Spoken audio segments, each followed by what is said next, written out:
Welcome to Hilary Topper On Air, the podcast you can't afford to miss. Do you feel stressed in everyday life? Do you have goals you want to reach but feel like something always stops you from achieving them? I'm Hilary Topper, and this is Hilary Topper On Air. Today, I'm speaking with Eileen Lichtenstein, who is the CEO of Balance and Power, Inc., and she's the author of SOAR with Resilience, the interactive book for overcoming obstacles and achieving success. Welcome back to the show, Eileen. Thanks so much, Hilary. I truly enjoy being on your show.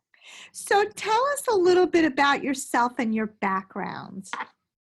My background professionally, my professional background is in the wellness and educational fields. And I have evolved with that into stress and anger management coaching and training, as well as parenting. So tell us more about Balance and Power, and I want to hear all about your book. Sure.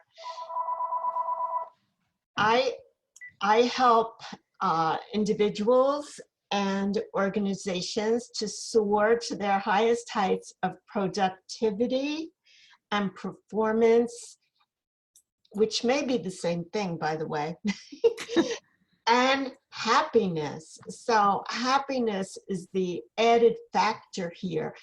And I do that. I guide the client towards that with effective communication, stress, and anger management skills.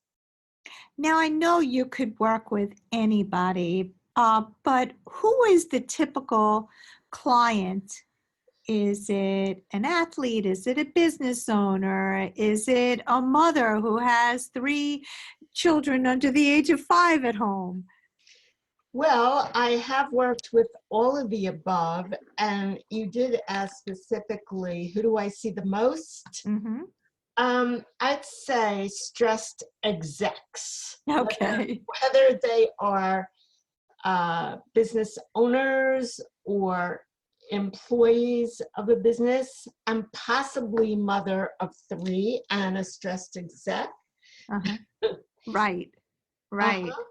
That's awesome. And talk to us a little bit about creative visualization and how it actually reduces stress and can potentially help you achieve your goals. Yes, I'd be happy to.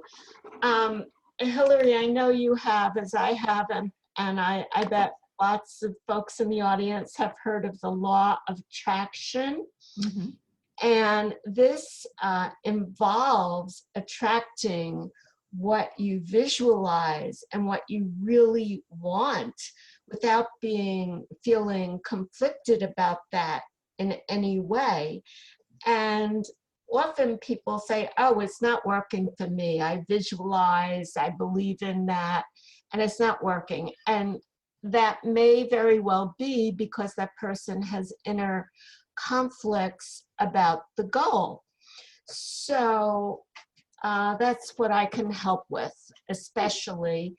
And I recently, in fact, a few minutes ago, spoke with someone on the phone from the Staples team, and she said, send me a picture of that, the outer and the inner binding. I'm having my books republished, reprinted, I mean. And I said, well, that's a great idea. I just don't think like that, from the old school of taking pictures. That's not my first go-to. And she said, teamwork is dream work.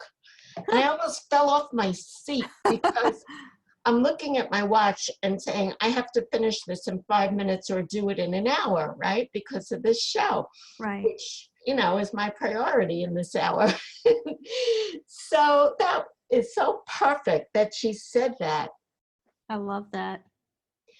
And in doing some reading recently, I was reminded about how Jim Carrey, in the very beginning of his career before he was famous, actually used visualization, creative visualization, and it did work for him, as it works all the time for athletes who are successful. And I'm just wondering, Hilary, I know it's your interview, but have you used creative visualization in your racing?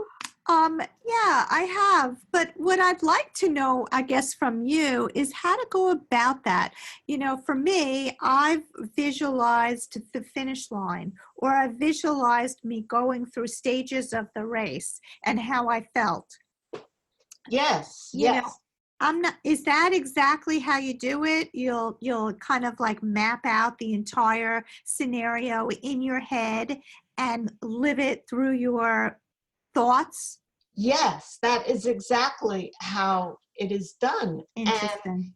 for that example, you know, for your athleticism in a race, that is how it must happen. That's how the athletes, they see themselves making the home run, or doing working the field on a touchdown or basketball court or whatever it may be. And things that aren't as that aren't as possibly specific as that. For instance, you can visualize a dream, so to speak, house, or where you want to move in a few years. Something like that can be very dreamy. I mean, you may not really know. And if you've ever if anyone has ever made a dream board, they're popular again. People are leading workshops with that again. And it entails taking photos or illustrations out of magazines, cutting them out and making a collage of them on like an oak tag or something, and posting it where you see it all the time. And it reinforces your thoughts and what you want and what may be possible. The more you think about it in a positive way, if you look at it and say, oh, I can't do that, and you second guess yourself, that's where it doesn't work, and how my coaching can help. Often people second guess themselves, and they need help with their goal setting and confidence, self-esteem building. So you're working with a small business owner, or someone who has a relatively successful business, but that person is facing a lot of obstacles. And a lot of things are getting in the way. Maybe that person isn't getting paid on time, but they have to pay their employees. So they're feeling very stressed out about that. Or maybe the jobs aren't working the way they want them to work. What's the visualization that you would talk with the business owner about in order to get him or her to move past this? Right. I would first, before doing specific visualizations, help the client, the business owner, to reduce general stress levels or anxiety levels, because oftentimes it's just not possible to believe in a positive creative visualization if you're feeling anxious or stressed, whether it's about that or something else. So we work on lowering a general stress level with relaxation techniques, and also with tapping, EFT, which I've talked about on your show, which in itself releases negative energy and helps build self-esteem.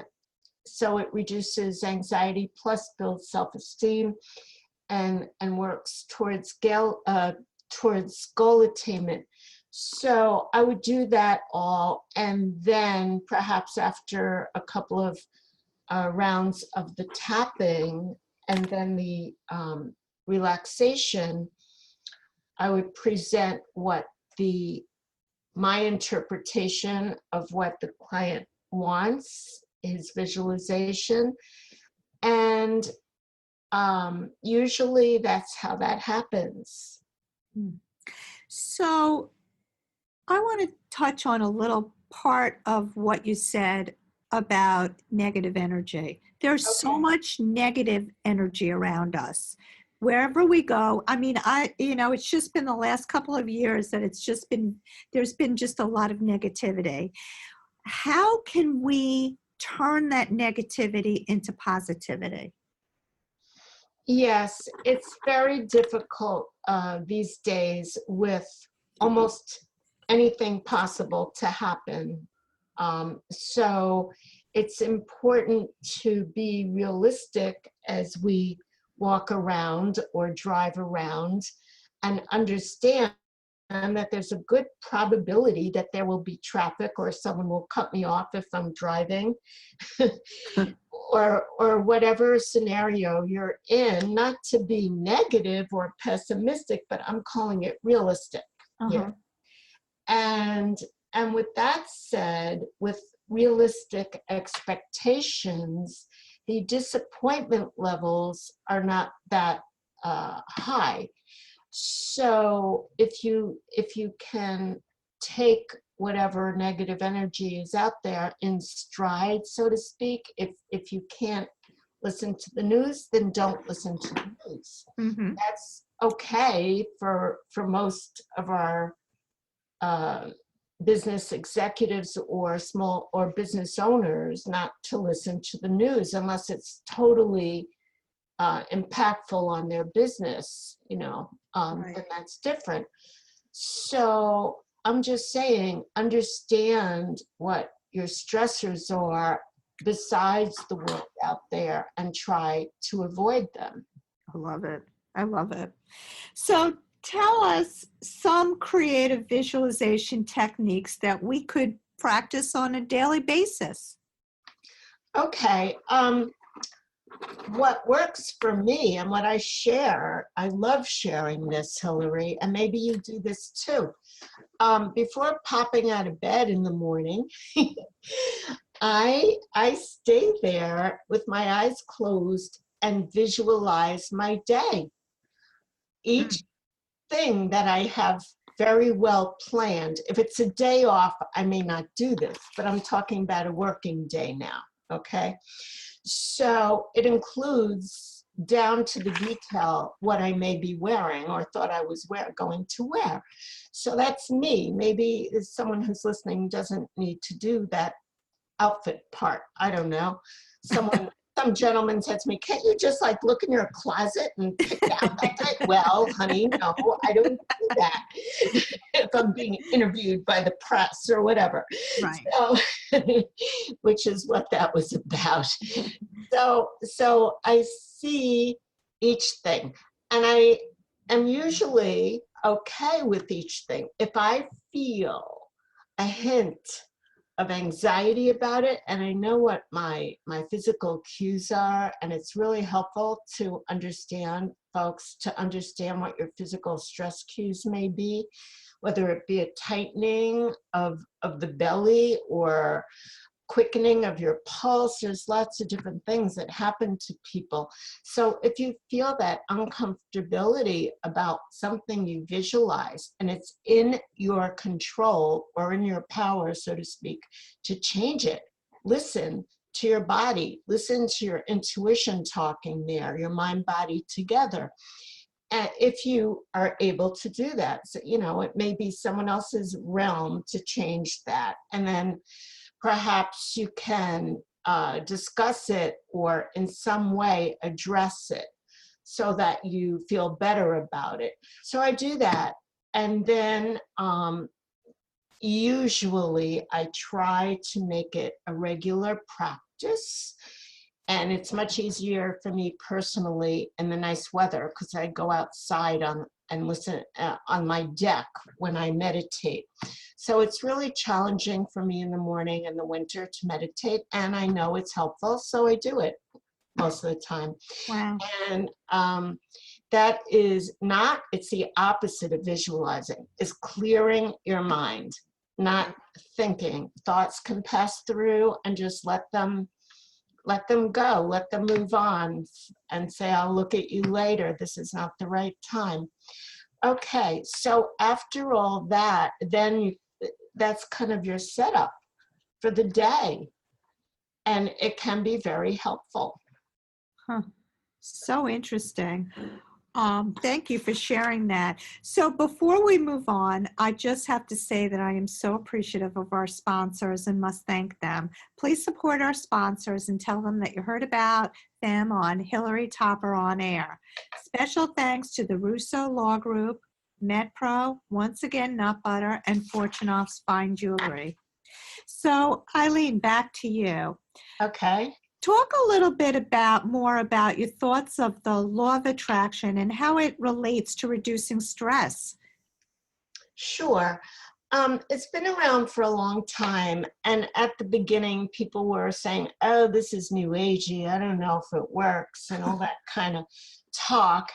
And it's many, many years later, and I still see it in print in certain emails and publications that I receive.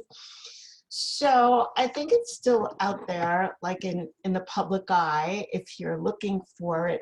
And it's about thinking, visualizing, or at least thinking about something enough in a way that you want it, and it will come to you if you don't block it. Okay? If someone is looking for let's say, a romantic relationship. Sometimes I have the people we described early on this interview who are executives, moms or dads, and on, and maybe they're a single parent and they're seriously would like to be a couple again or have a significant other or something. They think they want a certain kind of person. Well, maybe their expectations are not realistic. So we kind of hone it down to what their real, the qualities, the core traits, so to speak, are that they're looking for in this person.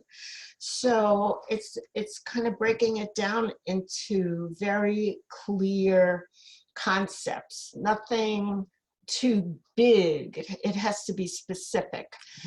And hopefully they're closer to attracting that person. Interesting. Now, on the last interview, you talked a little bit about, can you talk a little bit more about EFT tapping, what it is, how it's practiced, and how it's effective? Sure, and I referenced it today a little bit earlier in this talk. So here we go. I love it. I tap every day. And EFT is the acronym for Emotional Freedom Technique. And it's also called tapping. And it's all over the internet now. And it is on I do have a whole web page on it on my website. And I have permission from the association that certified me in anger management as an anger management specialist to use it in all the work I do. So that's including court mandated cases. That's how well documented it is now. It's in the field of energy psychology. I'm a level 2 EFT practitioner. And what it does in the physical tapping of a series of points, they are meridian points from the acupuncture or acupressure system, only like from 6 to 8 points. It's not all the points that are on that system, which there are many more. In the actual physical tapping of it that the client does himself, I teach it, they copy me. What happens is that the negative hormone, guys. Cortisol is a negative hormone. It's like adrenaline, but it's in that family of hormones. And it is released while we tap. And it's also sometimes lands in the belly. So if someone is tapping on a regular basis, a nice perk could be that you lose a bit of belly fat. Yeah. And a positive hormone, serotonin, which is the sister of endorphins, gets carried up to the amygdala, the section of the brain that deals with emotions, positive emotions like feeling good, being happy. So after a short tapping series, like 5 or 10 minutes, it could go up to 20 minutes or a half hour, but I keep mine fairly short, under 10 minutes. This all happens physically, and the issue that we were tapping on, you tap on one issue at a time, the stress level that the client feels about talking about it a half hour before has gone down significantly. And plus they're feeling really good, kind of how you feel after exercise. You feel refreshed, yet tired, like you've worked out. Okay, so it's a similar feeling, and it happens almost every time. I have a really good track record with it, and I've worked on Skype with that. It's quite possible. My office is in Long Island, but I have done many tapping sessions on Skype. And anything else about it? Wow, that's awesome. Now, how often should it be done? And is it physically tapping on a part of your body? Yeah, I have, may I say this? I have several demo videos on my website page, Awesome. which is balanceandpower.com. So in the sidebar, there's an EFT link. Just go on to that page and you'll see what it's about. And there's lots on the internet, as I said. So yeah, this happens just tapping on these points. Even if you're not talking about a situation or circumstances, just tapping on the points can help someone feel less anxiety generally. It's amazing. Well, my next question was how do people get in touch with you and learn more about your service? Well, you can on my website. There is a contact form. And again, that is balanceandpower.com. Also, complimentary phone consult, 516-623-4353. That is a landline. You can leave a message. And that's how. Awesome. Well, this is Hilary Topper, and I'm speaking today with Eileen Lichtenstein. She is the CEO of Balance and Power and author of SOAR with Resilience, the interactive book for overcoming obstacles and achieving success. You could either go to her website at balanceandpower.com, or you can call her at 516-623-4353. I want to thank you again, Eileen, for being on the show. You're always amazing. I just learned so much from you, so thank you. Thank you, Hilary, for having me and your wonderful interview and your very kind words. I appreciate it. I'd also like to thank our sponsors, the Russo Law Group, MedPro, once again, Nut Butter, and Fortune Fine Jewelry. And last but not least, I want to thank you for tuning in each week. If you want more information on this show or any other show, visit our new website at hilarytopperonair.com, or you can find us on Spotify, iTunes, Google Play, SoundCloud, you name it, we're out there. Have a great week, and we'll see you next time.